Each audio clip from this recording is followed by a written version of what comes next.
Hey, it's Trish, and this is Fold of the Week, a show where I share powerful print marketing ideas to help you achieve success on any budget.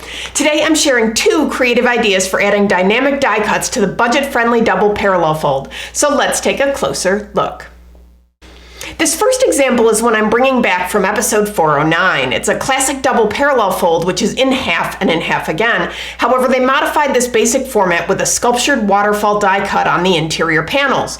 One panel is cut lower than the other for a layered and dimensional effect, but in essence, the concept is really simple.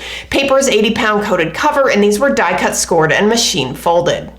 Okay, now here's the same folding style with a different proportion and concept and an entirely different die cutting technique. This approach uses a die cut across the fold, and with a simple pop in the reverse direction, you get a dimensional cutout. A few interesting details. They could have glued the panels together, but they skipped the glue on this project. I don't think the piece loses anything in that decision, and it's a cost cutter. I also like that they printed the pattern on the interior behind the cutout. It's in perfect registration with the pattern printed on the other panels and keeps the focus on the pop-up banner.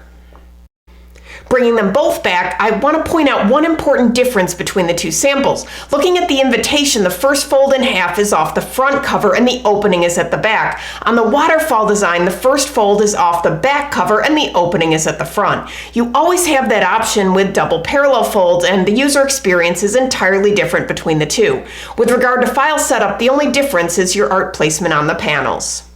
The double parallel fold is one of the simplest, most economical folds you can use for marketing. But as you can see, there are decisions to make regarding where the first fold is placed, and that decision directly affects the user experience. If you're looking to add impact, consider designing your own version of these simple dimensional die cuts. A very special thanks to the creators of the samples featured in this episode for sharing their solution with us. If you've ever been inspired by something you've seen on the show, please consider folding it forward and sharing your work too.